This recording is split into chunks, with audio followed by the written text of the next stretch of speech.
Doctor হওয়াটাই এখন বাংলাদেশে মনে হয় সবচেয়ে সহজ, ঠিক আছে? বাংলাদেশে তুমি যত পদ্ধতিতে ডাক্তার হতে পারো আজকে সবগুলো নিয়ে আমরা আলোচনা করব। সাথে আছি আমি সাবরি, অধ্যয়নরত রয়েছি রংপুর মেডিকেল কলেজে, বিডিএস তৃতীয় বর্ষ।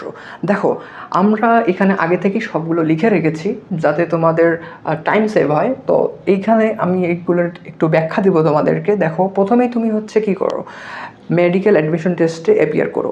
মেডিকেল অ্যাডমিশন টেস্ট বা এমবিবিএস ভর্তি পরীক্ষায় যখন তুমি অ্যাপিয়ার করো তখন এটা তোমার হচ্ছে টপ যে 5380 জন সেটা কিন্তু সরকারিতে চান্স পায়। তো সরকারিতে হচ্ছে 5380 জন চান্স পেলো। আচ্ছা, এরপরে হচ্ছে বাকি থাকে প্রাইভেট মেডিকেলের অপশন, যারা চান্স পায়নি তাদের জন্য। তো এই যে প্রাইভেট মেডিকেল কলেজ, এখানে হচ্ছে শুধু কি টাকা দিয়ে পড়া যায়? বিনামূল্যে কি পড়ার উপায় আছে? হ্যাঁ, আছে। দেখো, 5% কিন্তু তোমার হচ্ছে দরিদ্র মেধাবী কোটার জন্য এখানে থাকে, যেটাতে তুমি একদম ফ্রিতে প্রাইভেট মেডিকেলে কিন্তু পড়তে পারো। আর টাকা থাকলে তো কোনো কথাই নেই, তুমি তো টাকা দিয়ে পড়তেই পারো।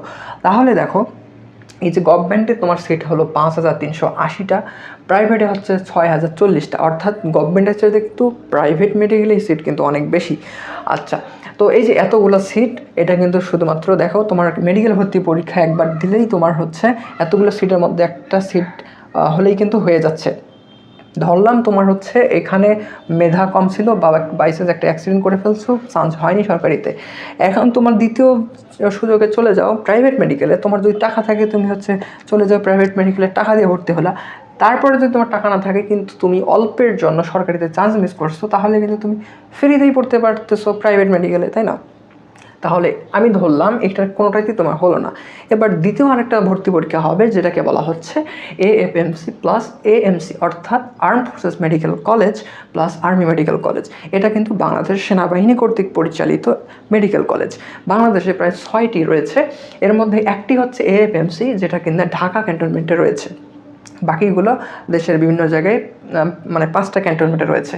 তো এই যে এএফএমসি প্লাস এএমসি, এর মধ্যে তুমি যদি টপ 125-এর মধ্যে থাকো তাহলে কিন্তু তুমি ঢাকা ক্যান্টনমেন্টের যেটা এএফএমসি এটাতে পড়ার সুযোগ পাচ্ছ।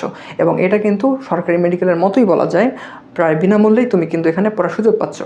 আচ্ছা, আর এদিকে হচ্ছে তোমার আর্মি মেডিকেল কলেজ, এটা কিন্তু বেসরকারি মেডিকেল কলেজের মতোই, এখানে সিট রয়েছে হচ্ছে 250টি। তোমার যদি টাকা থাকে তাহলে তুমি আর্মি মেডিকেল কলেজে স্বাগতম।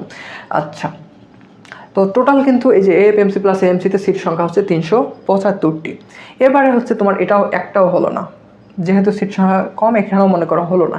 এবারে তুমি তৃতীয় নাম্বার একটা ভর্তি পরীক্ষায় অংশগ্রহণ করবা, সেটার নাম হচ্ছে ডেন্টাল অ্যাডমিশন টেস্ট।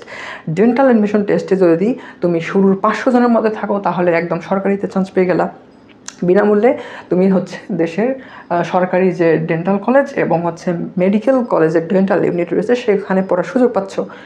আচ্ছা, এখন ধরলাম হচ্ছে তোমার এখানেও হলো না, কিন্তু এই যে ডেন্টালে তোমার কি মানে সরকারিতে হলো না দেখি কি চান্স শেষ? না, তোমার যদি টাকা থাকে তুমি প্রাইভেটে ভর্তি হতে পারো, এখানেও 500টা সিট রয়েছে। এবং আরও একটা এখানেও ইন্টারেস্টিং ব্যাপার রয়েছে, সেখানে হচ্ছে সেটা হচ্ছে যে তুমি যদি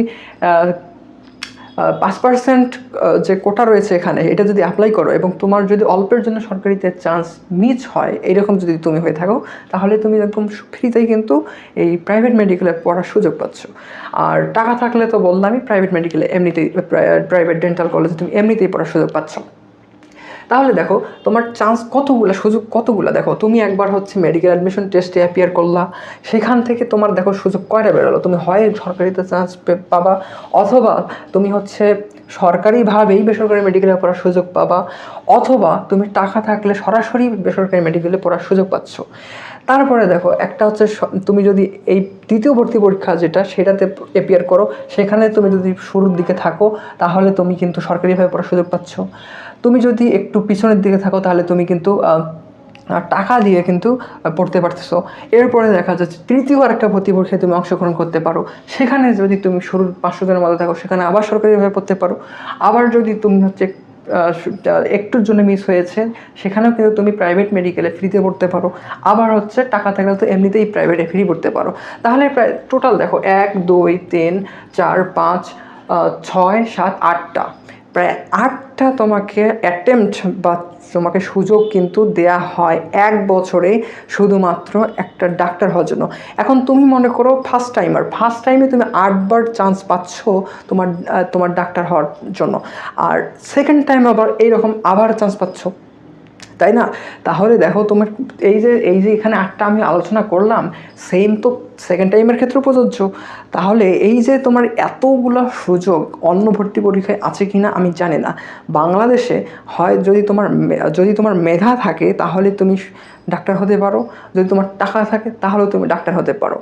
তাহলে ডাক্তার হওয়াটাই এখন বাংলাদেশে মনে হয় সবচেয়ে সহজ, ঠিক আছে? আসি আসল আলোচনায়।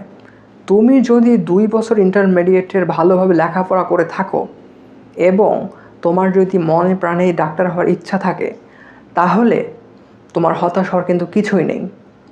এই যে প্রথমবার বা ফার্স্ট টাইমে 8বার সুযোগ পাচ্ছ, সেকেন্ড টাইমে এরকম আবার 8বার সুযোগ পাবা, এতগুলো সুযোগ তুমি কিন্তু কখনোই মিস করতে পারো না। তুমি যদি সত্যিকারের প্রিপারেশন নিয়ে থাকো তাহলে একটা না একটাতেই তোমার কিন্তু চান্স হয়ে যাবে ইনশাল্লাহ। এতগুলো সুযোগ থাকার পরেও যদি তুমি চান্স না পাও তাহলে তুমি আসলেই হতভাগা। আর তোমাদের যাদের টাকা রয়েছে তোমাদের জন্য কিন্তু এটা ব্লেসিংস, কারণ বাংলাদেশে তুমি টাকা থাকলেই এত সহজে তুমি ডাক্তার হতে পারো, সেটা কিন্তু অন্য কোনো পেশায় পাবা না।